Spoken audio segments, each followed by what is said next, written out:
अस्सलामुअलैकुम, I hope that you will be fine. तो आज हम शुरू कर रहे हैं मैथ का चैप्टर नंबर 4 जिसका नाम है पार्शियल फ्रैक्शन। तो एक्सरसाइज शुरू करने से पहले हमें पता होना चाहिए कि पार्शियल फ्रैक्शन क्या है। उसके लिए हम 4 चीज़ें डिस्कस करेंगे कि फ्रैक्शन क्या है, रैशनल फ्रैक्शन, प्रॉपर फ्रैक्शन और इम्प्रॉपर फ्रैक्शन क्या है। सबसे पहले बात करते हैं फ्रैक्शन पे। हमें पता है कि जब हम कोई भी दो वैल्यूज़ को इस फॉर्म में लिखते हैं तो उसको हम कहते हैं fraction. A comparison between two values या the ratio of two values is called fraction, ठीक है। और फ्रैक्शन में जो ऊपर वैल्यू लिखी जाती है उसको हम कहते हैं न्यूमरेटर और जो नीचे वैल्यू लिखी जाती है उसको हम कहते हैं डिनोमिनेटर। अब ये तो हो गया फ्रैक्शन। अब आगे हम बात करते हैं रैशनल फ्रैक्शन किसे कहते हैं। A ratio between two polynomials is called rational fraction.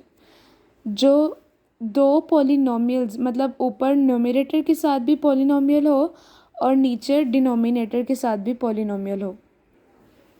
Polynomial एक ऐसी एक्सप्रेशन होती है जिसमें वेरिएबल की पावर होल नंबर्स में हो। जैसे यहाँ पे x वेरिएबल है और इसकी पावर 1 है, तो वो पावर जो है होल नंबर में है। होल नंबर्स ऐसे नंबर जो ज़ीरो के बाद, ठीक है, ज़ीरो और ज़ीरो से आगे जो नंबर्स होते हैं उनको हम होल नंबर कहते हैं। तो यहाँ पे हम देख सकते हैं कि x की जो पावर है वो होल नंबर्स में है। इसी तरह अगर हम एक और एग्जांपल लें,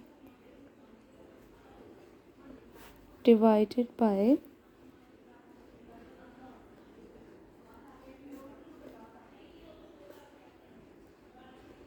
ठीक है, तो यहाँ पे भी देख सकते हैं कि जो x की पावर है वो होल नंबर्स में है, तो इसको हम कहते हैं रैशनल फ्रैक्शन। अब बात करते हैं प्रॉपर फ्रैक्शन की। प्रॉपर फ्रैक्शन ऐसी फ्रैक्शन होती है जिसमें न्यूमरेटर की वैल्यू लेस होती है और डिनोमिनेटर की वैल्यू लार्ज होती है। जैसे कि 3/6 है, तो इसमें जो न्यूमरेटर है वो लेस है और डिनोमिनेटर की वैल्यू लार्ज है।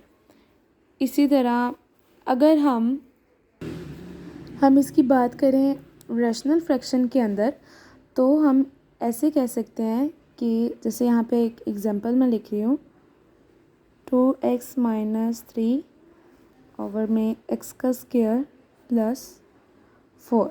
तो इसमें हम ऐसे कह सकते हैं कि जो x की पावर है मतलब जो डिग्री है वो न्यूमरेटर में लेस हो और डिनोमिनेटर में ज़्यादा हो, तो इसको हम कहते हैं कि ये प्रॉपर फ्रैक्शन है। इसी तरह अगर एक और एग्जांपल ले लेते हैं,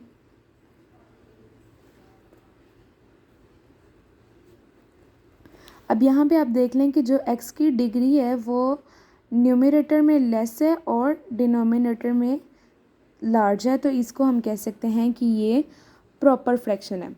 और जो इम्प्रॉपर फ्रैक्शन है वो इसके बिल्कुल ऑपोजिट है।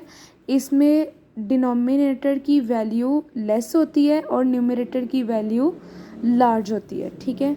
जैसे जैसे कि ये हमने लिखी हुई है, इसी को अगर हम इस फॉर्म में लिख लें तो ये इम्प्रॉपर फ्रैक्शन बन जाएगी, क्योंकि इसमें न्यूमरेटर की वैल्यू लार्ज है और डिनोमिनेटर की वैल्यू लेस है। देन इसको हम इम्प्रॉपर फ्रैक्शन कहते हैं। और अगर हम इम्प्रॉपर फ्रैक्शन की रैशनल फ्रैक्शन में बात करें तो अभी देखिए मैंने ये जो डिनोमिनेटर की वैल्यू इसको ऊपर करके लिख लिया है और जो न्यूमरेटर की वैल्यू इसको मैंने डिनोमिनेटर की जगह लिख लिया है। तो यहाँ पे अब जो x की पावर है वो लार्जर है और यहाँ पे स्मॉलर है, तो इसको हम कहते हैं इम्प्रॉपर फ्रैक्शन। और इसमें अगर न्यूमरेटर और डिनोमिनेटर इक्वल आ जाएं तो भी ये इम्प्रॉपर फ्रैक्शन ही होता है। इस एग्जांपल में भी आप देख लें, यहाँ पे x की डिग्री ज़्यादा है और यहाँ पे कम है। तो अब हम देखते हैं कि पार्शियल फ्रैक्शन किसे कहा जाता है।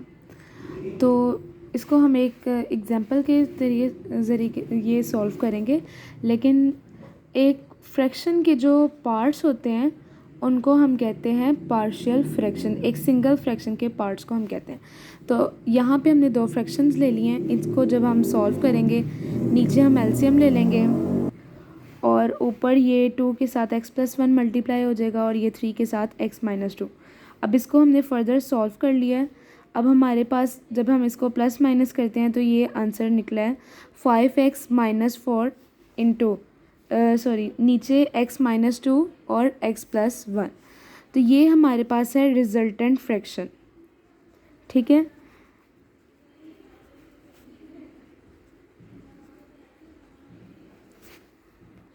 तो अब इन दो फ्रैक्शन से हमने ये एक सिंगल फ्रैक्शन बना ली। क्वेश्चन हमें इस फॉर्म में दिया जाता है और हम इसको कन्वर्ट करते हैं इस फॉर्म में जिन दो फ्रैक्शन से मिलके ये एक सिंगल फ्रैक्शन बनी होती है। तो इसको कहते हैं पार्शियल फ्रैक्शन। मतलब वो पार्ट्स जिनसे मिलके ये फ्रैक्शन बनी होती है उसको हम कहते हैं पार्शियल फ्रैक्शन।